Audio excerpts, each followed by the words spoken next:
Hello, and welcome to the channel. What's your favourite scary movie? Unless you explicitly avoid horror movies entirely, you'll no doubt know this iconic question was first asked to Drew Barrymore's character, Casey Becker, in the 1996 horror movie, Scream.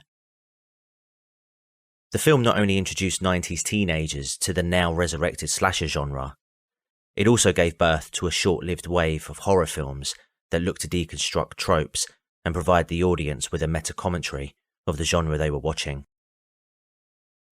With the fifth instalment having been recently released to cinemas this month, Proper Horrorshow, Haryan Glaeddyv and I have been reviewing the previous films, and we've recently covered the latest instalment to the franchise over on Proper Horrorshow's channel. However, here, I wanted to do something a little different. While looking into the history surrounding the Scream franchise, I learned that Scream was inspired by actual events that took place back in Gainesville, Florida, back in 1990. So today, we'll be deep diving into a spree of murders that happened over one weekend, and examining the events that had students living in a constant state of fear as a result. Let's begin.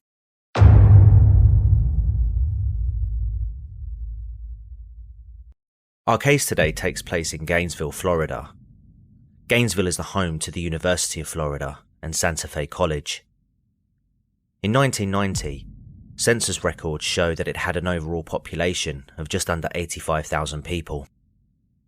At the time, Gainesville was ranked the 13th best place in the United States to live by Money magazine.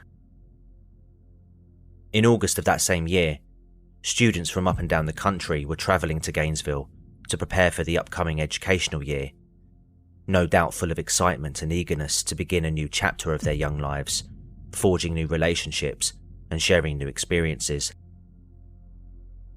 Those expectations would be short-lived, however, when the parents of Christina Powell travelled to their daughter's Williamsburg apartment. Christina, 17, along with her new roommate Sonia Larson, 18, had moved into the Williamsburg apartment complex on the 23rd of August, but the pair soon became unreachable. No phone had been installed yet in the apartment, and the girls had not made contact with their parents. This was even more concerning, as Christina knew her parents were planning to visit that Sunday.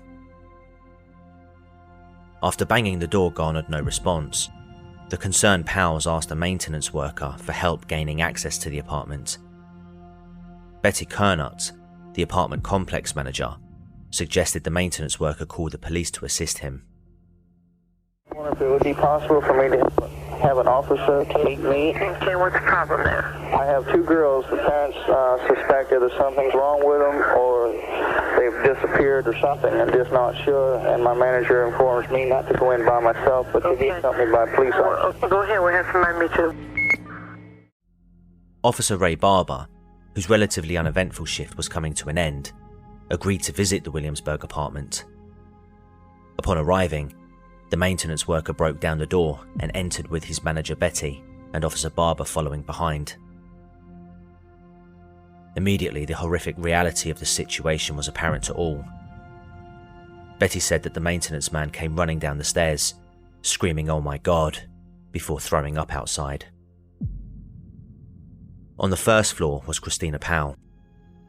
On the second floor lay the body of her roommate Sonia Larson. Both girls were dead. The girls had been stripped naked and posed in sexually provocative positions.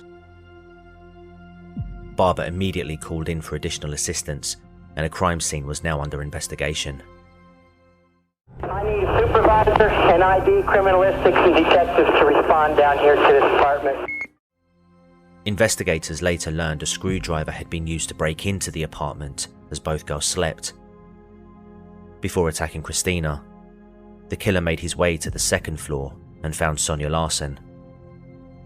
He taped Larson's mouth shut and stabbed her to death. She had tried to fight off her attacker throughout.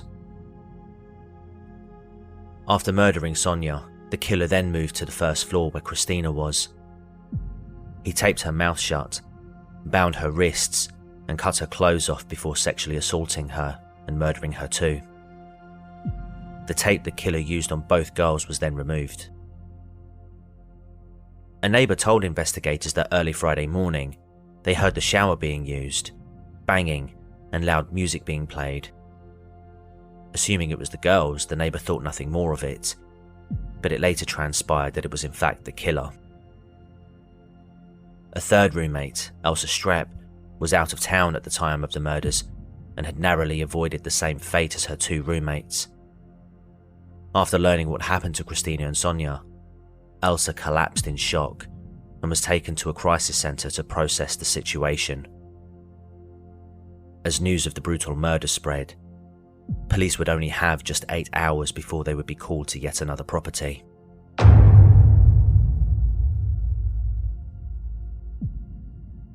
When Ray Barber returned home from his shift, he told his wife Gail of the horrific events that unfolded at the Williamsburg apartments. Gail, however, wasn't able to stay long as she had her own shift to begin at the Alachua County Sheriff's Office. Starting at midnight, Gail wouldn't be waiting long until she received a call from dispatch to carry out a wellness check at the apartment of Krista Hoyt. Krista, who was 18 years old and as well as attending Santa Fe College, also worked part-time as a record clerk at the Alachua County Sheriff's Office. She was scheduled to start her shift at midnight, but by 12:30 a.m, she still hadn't shown up to work. Attempts to contact her by phone had also been unsuccessful. Gail knew Krista, and while it wasn't like her not to let anyone know she wouldn't be working, she was sure that it had nothing to do with what her husband Ray had experienced earlier. Right? When she arrived at Krista's home, she was greeted by another deputy, Keith O'Hara. Together the pair knocked on Krista's door, but there was no answer. Initially the pair were relieved. Perhaps she had already left for work and was just running late, they thought to themselves. However, they noticed that her car, a Nissan Sentra, was still parked nearby. Again they knocked, and again there was no answer. They tried to open the door, but it was still locked. Elbert Hoover, the manager of the apartment complex, overheard the noise and came to investigate. Gail and O'Hara explained their reason for being there, and Elbert agreed to take them to the back of the apartment. Hoover immediately suspected something was wrong as they approached, after noticing that there was damage to the back gate and the chain-link fence was down. Wanting to ensure Elbert's safety, Gail and O'Hara advised him to stay back while they investigated. They cleared the area and made their way to the sliding door at Krista's apartment. They tried opening it, but it was locked from the inside of the property.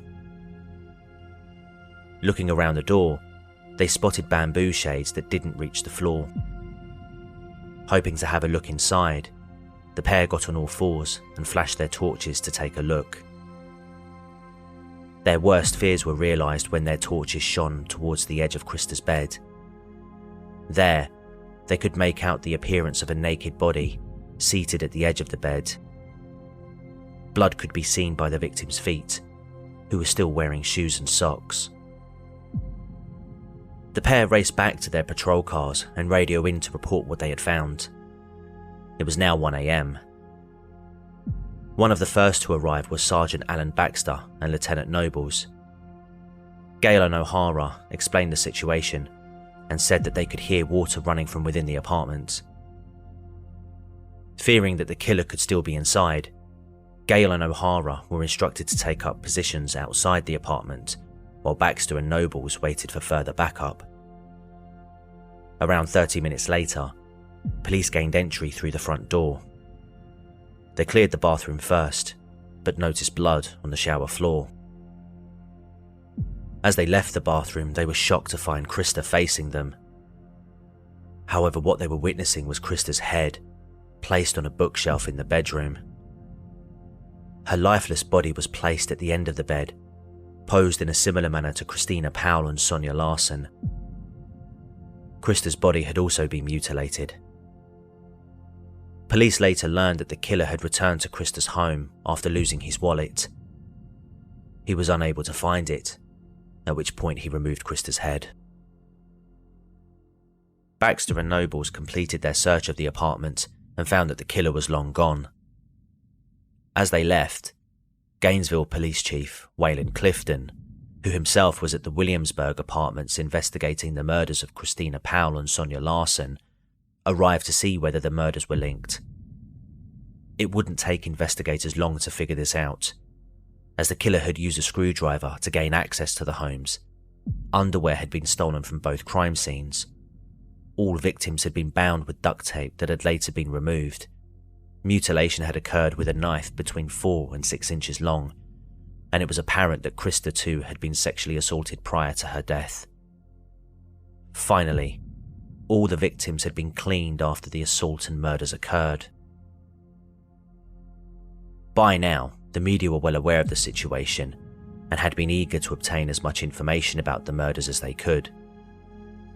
Despite the police's best efforts to restrict the flow of information leaking out to the press, articles were being written up describing the murders in brutal detail. Not only this, but an armed robbery also took place at a First Union National Bank in Gainesville.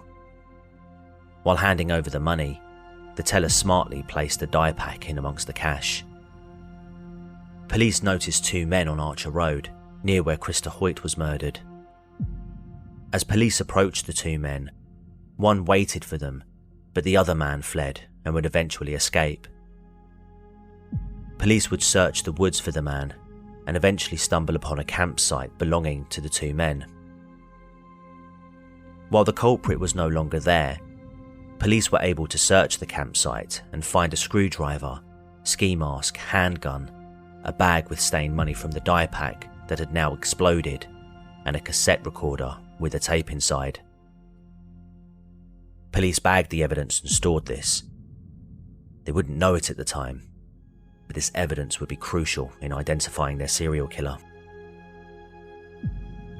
Over the next 2 days, Alachua County Sheriff's Office and Gainesville Police Department combined resources and set up a joint task force made up of top crime scene investigators and technicians from each respective department. Representatives from the Florida Department of Law Enforcement, the Florida Highway Patrol, as well as 10 of the top criminal behavioral specialists from the FBI also joined the newly created task force. One of the first things they set to work on was allaying the public's fears. A press conference was held on Monday the 27th of August 1990. The aim was to put to bed some of the rumours spreading around Gainesville. However, there was little they could say that would bring calm, as the fact remained that 3 students had their lives stolen from them, and the man responsible was still at large. By now, students were either leaving Gainesville to return to the safety of their homes, arming themselves up in case they needed to defend themselves, or huddling up in groups of up to 12 people in the same apartment, relying on strength in numbers. Phone lines were jammed as panicked parents and friends were trying to contact their loved ones to make sure that they were safe. While many were able to get through to loved ones eventually, for Chris Pascarella, he would grow concerned when attempts to contact Manny Taboda and Tracy Paules would go unanswered.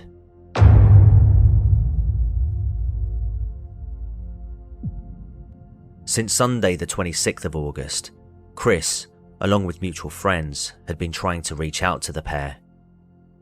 Manny and Tracy, who were friends since high school, moved into a 2-bedroom ground floor Gatorwood apartment together. Manny, who was 6'3" and weighed over 200 pounds, had aspirations of becoming an architect, whereas Tracy was hoping to one day become a lawyer. Both were 23 at the time. After several attempts to reach out to the pair went unanswered, one of Manny's friends, Tommy Carroll, eventually agreed to visit their home and check up on the pair. After arriving at 7 p.m. on Tuesday, the 28th of August, he knocked on their door, but there was no answer. Chris, who had been the one trying to contact Manny, reached out to the apartment manager and maintenance man, Christopher Smith, who agreed to visit the Gatorwood apartment to meet Tommy. Tommy explained that his knocks went unanswered to Christopher, who whipped out a master key to open the door. Upon opening it, they were immediately shocked to find Tracy's naked body lying in the hallway between the two bedrooms. Above her head on the floor was a dark-coloured bag. Christopher slammed the door shut, locked it, and along with Tommy, they left to contact the police. When they arrived, Christopher took them back to the apartment, only to find that the door he had locked previously was now unlocked. In addition to this, the dark-coloured bag was now missing. Police investigated the crime scene and came across the lifeless body of Manny. He had also been stabbed to death in his bed. As they examined further, they determined that the killer had likely gained entry into the home using a screwdriver similar to the other crime scenes. Upon entering, before going for Tracy, the killer checked for other residents. He found Manny asleep in bed and stabbed him. However, to the killer's surprise, Manny woke up and fought back. The killer and Manny fought frantically, but after being stabbed multiple times, he would eventually succumb to his injuries. Tracy would be awoken by the fighting and go to Manny's room, only to find the killer. She then ran to her bedroom and locked the door. Sadly, the killer was able to force entry and attack Tracy. Again, evidence of sexual assault had taken place before she was stabbed to death, and she'd also been posed like the other victims, although Manny hadn't. However, unlike the previous murders, neither Manny nor Tracy were mutilated. Officers concluded that the killer had likely been disturbed, possibly by the maintenance man. After the discovery of Manny Taboda and Tracy Paules, the news of the Gainesville murders became global news. Police were under intense pressure to get a result, and after thousands of calls to police, one name would be mentioned again and again.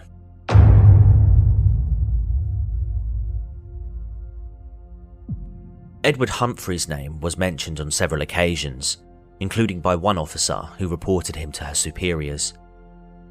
The officer, Lonnie Scott, lived on the same apartment complex as Edward and was aware that he exhibited strange and unusual behaviour. Ed had actually been kicked out of his Gatorwood apartment after getting into a fight with his roommates. This culminated with him throwing a chair at the manager and maintenance man at the complex. This incident took place shortly before Manny and Tracy were murdered. Edward was certainly an odd man. His roommates said he often spoke in his sleep and that he would often sleepwalk. He had also been known to enter neighbours' homes without an invite and also peer through their windows in an effort to intimidate them. He would also regularly get into arguments, and on one occasion, he brandished a penknife at a fraternity house when they tried to stop him entering their home. His grandmother, Elna, would often come to his rescue when Ed got into trouble with the police.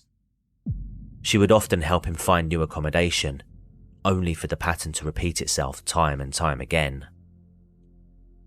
Edward also had facial scars from a motor accident that he'd been in several years before, giving him a more menacing look. Police would build up a profile of him with the information that they had, and they began tracking his movements from the 28th of August 1990. The night before Halloween that same year, Edward got into a ferocious argument with his grandmother, leading to Edward lashing out and hitting her. She called the police and they arrested him. Now, while it goes without saying that Edward Humphrey is obviously no saint, Ed was not a murderer. While there were fibres and blood found at the scenes belonging to the killer, DNA profiling was still very much in its infancy. What they did know was that the killer had type B blood, but Ed in fact had type A. Additionally, the fibres found couldn't be definitively linked back to Ed. Despite this, the police were convinced that they had their man, and although there were other suspects, Edward's face was the only one plastered on the front pages of the papers, with the media labelling him as the #1 suspect. And police did nothing to correct this.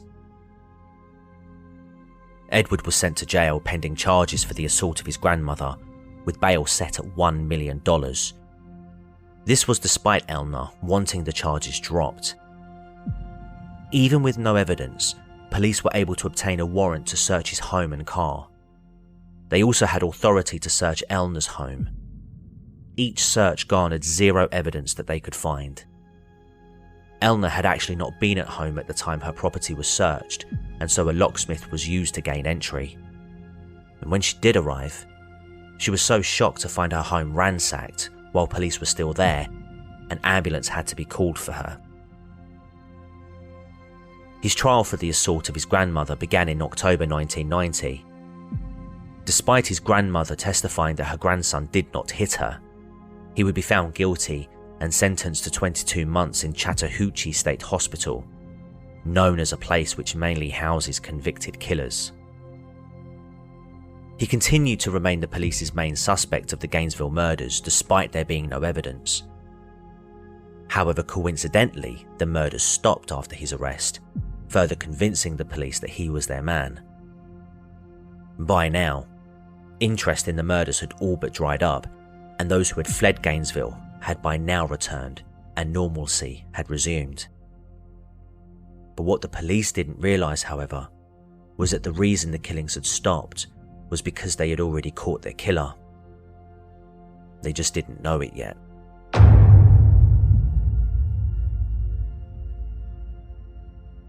Before getting into his arrest, I want to give you an idea as to the man Danny Rolling was. Born in Shreveport on the 26th of May 1954 to Claudia and James Rolling, he was the eldest of two children. His father, James, was a police officer, as well as a Korean War veteran. However, his marriage to Claudia was turbulent, with the pair clashing often. James would regularly abuse both Danny and his younger brother Kevin, refusing to show them affection as he believed it wasn't a masculine quality. Claudia would leave James on several occasions, only to return when James begged and pleaded for her to come back home. Each time the cycle repeated and the abuse intensified. On one occasion, James beat the family dog so often because Danny had become too attached to it. The dog ended up dying in Danny's arms. Looking to find escape from the abuse, Danny would receive a guitar for Christmas when he was 15 years old. He would later say that this guitar was one of the happiest memories in his life. As well as learning to play the instrument, he said he had developed multiple personalities to cope with the abuse. Danny Rolling also struggled at school, failing the 3rd grade, and his teachers remarked that he suffered with an inferiority complex. His mother would try to get help, but as Danny's father believed nothing was wrong with him, this wasn't explored further. When he was old enough, Danny tried to join the Navy, but failed the required tests. Instead, he would join the Air Force, but he would be kicked out in 1972 after he was caught in possession of drugs. He would eventually move in with his grandfather, and through the church he found some stability in his life. He would get married and have a daughter, but this marriage would eventually break down after he exhibited the same patterns of abuse that he experienced at the hands of his own father. Throughout the 70s and 80s, Danny participated in a string of robberies. He also sexually assaulted a woman who resembled his ex-wife and tried to force himself on other women. He would have stints in jail in Georgia, Alabama, and Mississippi as a result. He would eventually find his way back to Shreveport, and in May 1990, he got into a heated altercation with his father. Danny would end up shooting James in the stomach and head. His father would survive, minus an ear and an eye, but Danny would flee Shreveport, where he headed to Kansas and then Florida, eventually winding up in Gainesville. There, he met a man named Tony Danzy. Danzy would supply Danny with drugs, and the pair set up a tent in the woodlands near where Krista Hoyt's apartment was. It was at this time that the murders began. As you've probably figured out by now, Danny Rolling had been responsible for the armed robbery at First Union National Bank, and it was his items that the police had found when searching the campsite. Danny, however, had already fled in a stolen 1978 Buick Regal after Danzy had threatened to call the police after seeing him the following day. After fleeing Gainesville, Danny had travelled to Tampa. There, he burgled several homes. Police would find his hair and fingerprints at these locations. He then robbed a convenience store and was almost caught by police, but he had managed to evade them in a nearby woods again. After stealing yet another car, he made his way to Ocala, Florida. He visited a Winn-Dixie store and held the place up at gunpoint on the 8th of September 1990, forcing the manager to empty the safe of its contents. Unfortunately for Rolling, the store's bookkeeper saw what was going on from the outside and contacted the police. As Rolling left the store and got into his car, the police arrived and a high-speed car chase ensued, resulting in Rolling crashing his car and fleeing by foot. He entered a nearby store and tried to flee out the back, but Rolling was greeted by the police as he left. While in prison for the robbery charges, he was mostly compliant with police and cooperative with their investigation. However, a different side to Rolling was exposed when on New Year's Day 1991, he inexplicably flew into a rage, ripping a toilet from its mounting and hurled it across the day room. This prompted his defense attorney to ask for psychological tests to be carried out, suspecting that there was more to Rolling than met the eye.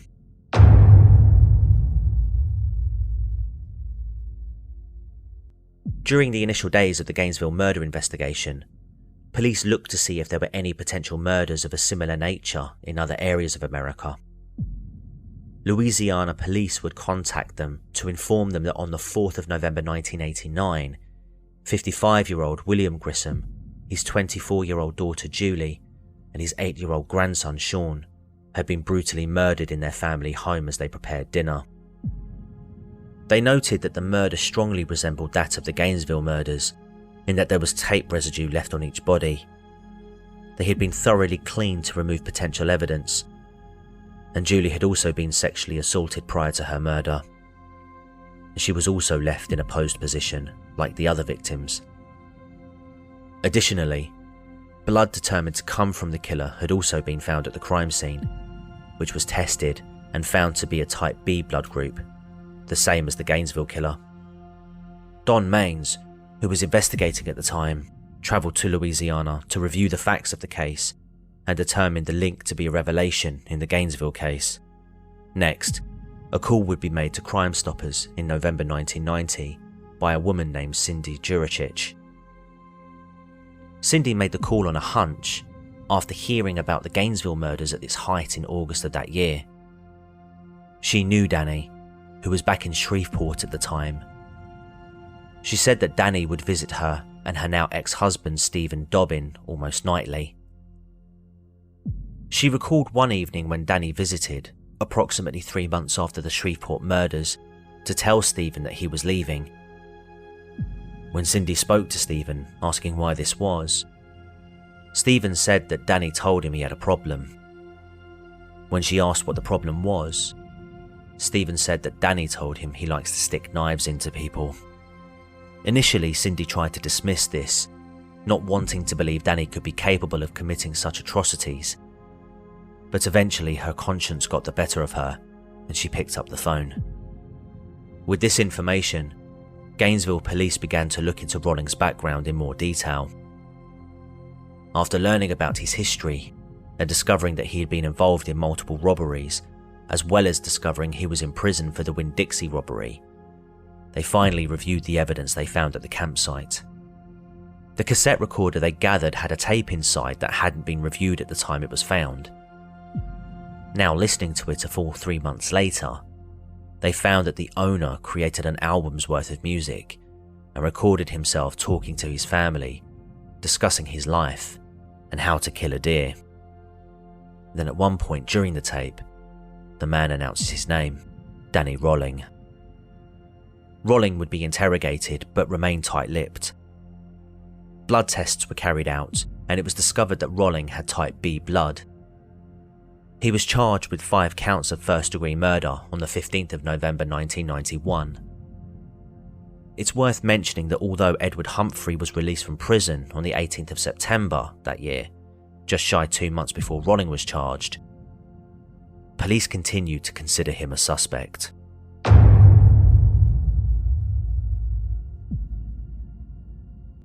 Before he would face trial for the Gainesville murders, Danny Rolling would first be convicted on federal bank charges, where he would be sent to Florida State Prison. There, he met a man named Bobby Lewis.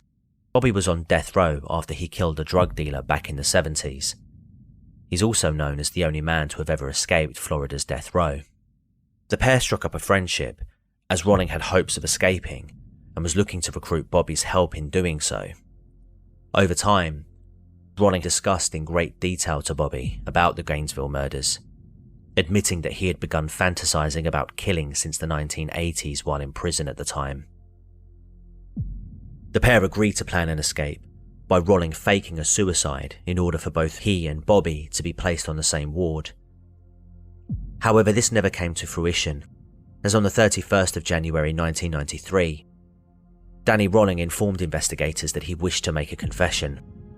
Weirdly, he would only confess if he could communicate through Bobby Lewis. Over the next 3 hours, Rolling would answer questions interrogators had by whispering into Bobby Lewis's ear and having him repeat back to the investigators what he had said. It was here that they learned he returned to Krista's home and decapitated her after losing his wallet.